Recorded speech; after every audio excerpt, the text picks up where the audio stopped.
Mesdames, Mesdemoiselles, Messieurs, vous regardez la quotidienne des marchés du FX et nous sommes le mercredi 17 août 2016. Wall Street a terminé en baisse, les remarques d'un fonctionnaire de la Réserve fédérale ayant pris le dessus sur la faible inflation. Le Dow Jones a cédé 0,45% de sa valeur, le S&P 500 0,55% et le Nasdaq 0,66%. Le dollar américain s'est déprécié face à la plupart des grandes devises suite à la publication de rapports économiques américains peu réjouissants qui continuent d'alimenter les inquiétudes concernant la vigueur de l'économie.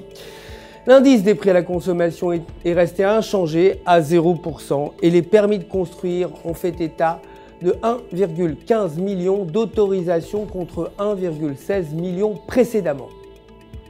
Aujourd'hui, la réunion du FOMC est prévue à 18h GMT. Côté matières premières, l'or a progressé, terminant la séance à 1346 $ l'once et le pétrole brut a également progressé, clôturant la séance à 46,49 $ le baril. Les investisseurs ont continué d'émettre la possibilité de discussion entre les principaux producteurs de l'OPEP lors d'un forum sur l'énergie afin de stabiliser les coûts du pétrole. Côté devises, l'euro s'est apprécié face au dollar. L'indice du sentiment économique allemand ZEW s'est établi à 4,6 contre 6,3 et techniquement, sur le graphique de 4 heures, la paire se situe au-dessus du support à 1,1230 $. Si ces conditions se maintiennent, la tendance positive pourrait se poursuivre et la paire atteindrait 1,1380 $.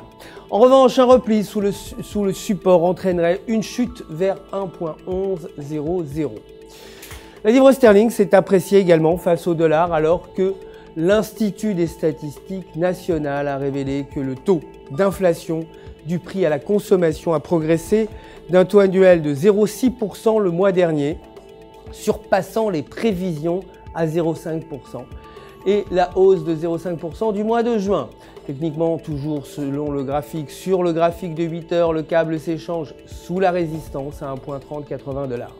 Si cette condition se maintient, le câble pourrait chuter aux alentours de 1,29 $, mais s'il franchit la ligne, il atteindrait de nouveau les alentours de 1,32 $.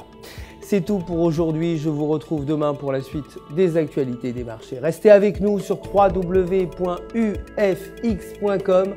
pour tous vos besoins de trading et vous le savez, un conseiller personnel est là pour répondre à toutes vos questions.